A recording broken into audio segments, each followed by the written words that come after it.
projet de recherche et développement Biocène, cofinancé par l'ADEME, consiste à refonctionnaliser un sol en vue de la production de biomasse ligneuse pour être ensuite valorisée en bois énergie. Dans ce projet, on cherche à recueillir et évaluer un certain nombre d'indicateurs techniques, scientifiques et socio-économiques. Ces indicateurs techniques permettent de comprendre les leviers d'action en vue de revaloriser des sites délaissés. Ginger Burgeap porte ce projet et nous avons un consortium de 5 partenaires, dont Normandie Aménagement, qui nous met à disposition ce site expérimental.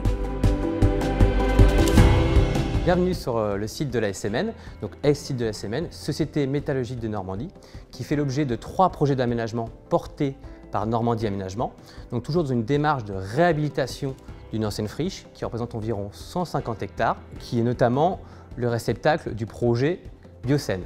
Donc pourquoi le projet Biocène? Pourquoi il est intéressant pour un aménageur tel que nous de s'intéresser et de se positionner sur ce projet? Premièrement, pour éviter des coûts directs, car il permet de valoriser en créant de la biomasse et notamment à des fins énergétiques. Deuxièmement, éviter des coûts indirects, en évitant notamment les coûts d'évacuation et en réemployant ces terres in situ. Et enfin, je dirais le dernier point, pour valoriser d'un aspect paysager ces espaces qui sont souvent délaissés et au regard du ZAN de la zéro artificialisation des sols et des différentes exigences environnementales relatives à la loi climat et résilience. Dans ce projet, nous développons une solution innovante, couplant à la fois le génie pédologique et le génie écologique pour répondre à cet enjeu de production de biomasse. Donc on veut s'inscrire dans une démarche de gestion durable en augmentant si possible les services écosystémiques rendus par la refonctionnalisation d'un sol.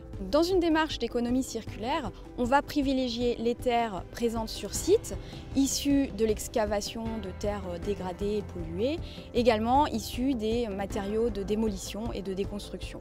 On évite ainsi d'avoir recours aux terres fertiles en périphérie, les terres agricoles notamment. Notre technosol va être construit à partir de ces terres dégradées et polluées, et dans ce cas-là, on va rentrer dans une démarche de phytomanagement puisqu'on va chercher à gérer, à maîtriser la pollution.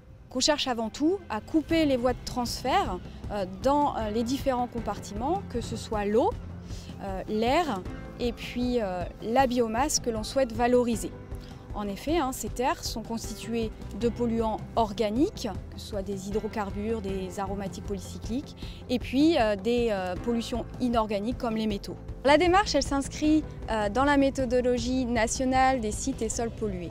Nous avons réalisé un diagnostic initial approfondi, nous permettant de sélectionner les terres appropriées pour être support de végétation. Nous avons également réalisé un diagnostic agropédologique nous permettant d'identifier les paramètres importants pour augmenter la fertilité biologique, physique et chimique de ce sol.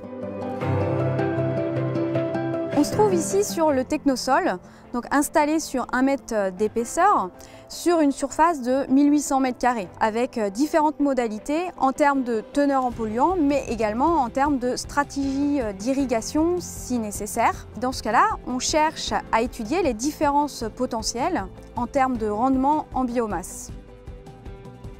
Au niveau du sol, la construction de ce technosol est basée sur des principes agronomiques.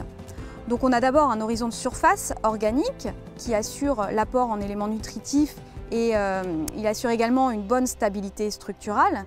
Et puis l'horizon du dessous constitué exclusivement des matériaux criblés, filtrants et permettant une bonne aération du sol. Au final, notre technosol, il est construit sur des principes agronomiques tout en répondant à des enjeux de phytomanagement, où on a recours à la fois à la phytostabilisation des métaux et la rhizodégradation des polluants organiques. Mon rôle sur le site lors des campagnes d'échantillonnage, c'est d'accompagner les collègues pour la réalisation des échantillons composites. Donc ces échantillons composites sont formés à partir de plusieurs prélèvements unitaires et nous permettent d'avoir une idée un petit peu plus fine et plus représentative d'une surface donnée, et notamment sur un site pollué comme celui-ci, une friche industrielle. Et donc ces échantillons composites sont envoyés en laboratoire pour analyse notamment pour déterminer les propriétés de fertilité et de toxicité de ces échantillons de sol. La phase finale de ce projet consiste à récolter la biomasse ayant poussé après plusieurs saisons de végétation et d'en étudier la faisabilité technique de valorisation énergétique, notamment en chaufferie urbaine. Donc, cela consiste à réaliser des tests de combustion et à analyser des fumées en lien avec les exigences des ICPE 2910A et 2910B sur la plateforme technologique d'INSAValor avec notre partenaire Provadems.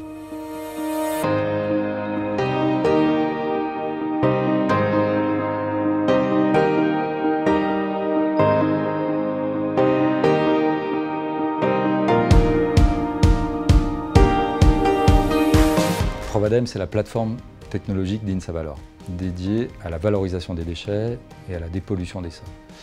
Et dans le cadre du projet Biocène, notre action a porté principalement sur l'évaluation de la faisabilité de la préparation du combustible et de sa valorisation énergétique sous forme de chaleur par combustion, grâce à un de nos partenaires qui disposait des moyens d'essai pour réaliser cette combustion et avec nos propres moyens d'analyse, pour vérifier si la qualité des fumées produites par cette combustion et la qualité des cendres qui en sont les résidus sont conformes à la réglementation, à l'émission pour les fumées et à la valorisation en épandage pour les cendres. Nous nous attachons dans ce projet à valider l'acceptabilité de la biomasse dans les filières locales, à contribuer à la structuration de la filière bois-énergie locale. Donc on passe bien par une analyse multicritères et une analyse en coût global de la revalorisation du site. Ce projet vise à produire un guide méthodologique d'aide à la gestion de ce type d'usage